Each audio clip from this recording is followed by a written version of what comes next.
Olá, queridos irmãos e amigos. Eu comecei a aprender a dirigir aos 13 anos com meu pai. Ele tinha um Fusca branco e eu lembro que esse Fusca era engraçado porque assim que ele comprou, quando chovia, vinha água por debaixo dele, né? Então, assim, ele tinha um furo no assoalho, né? Depois meu pai mandou consertar e tal, mas foi nesse carrinho aí que eu e muita gente aí da minha época, ou até antes da minha época, aprendeu a dirigir, né? E foi muito interessante a primeira vez que eu peguei no carro, porque eu estava com meu pai e eu falei para ele assim: pai, eu sei dirigir, deixa eu levar o carro. Ele olhou para mim e falou assim: você sabe dirigir? Eu falei: sei. E eu tinha apenas visto meu pai dirigir. Eu olhei para o meu pai, olhava, né, atentamente, eu sempre gostei muito de carro, aquela coisa, e eu falei: eu sei, me dá a oportunidade, você vai ver que eu sei dirigir. Ele: você sabe dirigir? Então tá bom. Aí ele deu a volta, me passou o banco, né, ali dentro mesmo eu passei para o outro lado, ele entrou no carro, eu dei partida, pisei na embreagem, né? Engatei a primeira e foi aquele solavanco. Aí meu pai olhou para mim assim: você sabe dirigir, né? Na minha cabeça, pelo que eu tinha observado, eu achava que era apenas a gente engatar a marcha pisando na embreagem e soltar a embreagem, e aí o carro depois a gente aceleraria e ele andaria. E aí a partir daquele momento ele me ensinou, ele falou: vai lá, pisa na embreagem, engata a primeira, vai soltando devagar a embreagem e vai acelerando. E assim eu fui, né, dando aqueles soluços e consegui conduzir o carro até um certo ponto. Era um local seguro, não tinha perigo, e essa foi a minha primeira experiência no volante. E é muito interessante porque eu estava lembrando dessa história e associando a um texto que eu estava refletindo a respeito de Pedro, né? Quem não sabe da história de Pedro, em que ele fala com o Senhor, né? Como está aqui em João, vamos ler, melhor a gente ler João 13, capítulo 13, versículo 36 e até o 38, e diz assim: perguntou-lhe Simão Pedro: Senhor, para onde vais?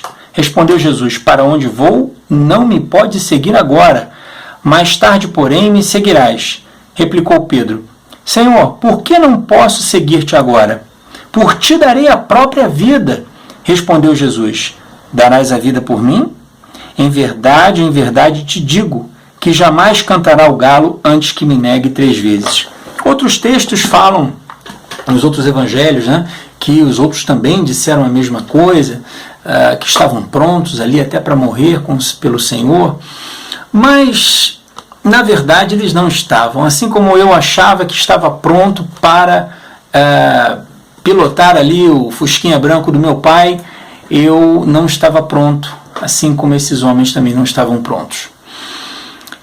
E é uma realidade na nossa vida, às vezes, pelas nossas próprias forças, pelo nosso próprio entendimento, a gente querer mostrar para o Pai que a gente tem a capacidade de fazer determinada coisa, né? A gente quer demonstrar a Ele todo o nosso zelo, a nossa atenção aos ensinamentos dele, mas na verdade a gente precisa parar um pouquinho mais e ouvir mais atentamente ainda um pouco melhor aquilo que o Senhor tem para nos ensinar, né? Assim como meu pai teve que parar e me mostrar: olha, não é bem assim, é dessa forma. Então, muitas vezes na nossa caminhada achamos que estamos preparados, que somos fortes, que somos capazes, mas precisamos ainda da atenção do Senhor para que possamos entender melhor as coisas, ter uma visão aprimorada e aí conseguirmos prosseguir.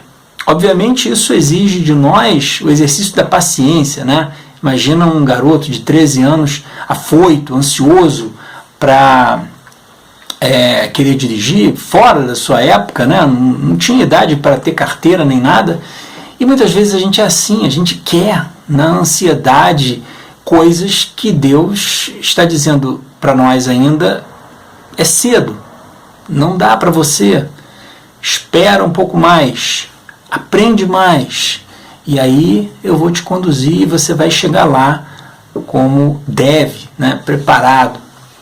Então, que a gente possa entender que para tudo há um tempo, como diz em Eclesiastes, e que o nosso Senhor, apesar de muitas vezes a gente ser afoito, da gente errar, Ele está sempre ao nosso lado, está sempre disposto a nos perdoar e nos ensinar. Porque Pedro depois aqui foi ensinado pelo Senhor, foi lhe dado responsabilidade, porque o Senhor quer nos ensinar, Ele quer deixar grandes responsabilidades nas nossas mãos, mas a gente tem que estar preparado para isso.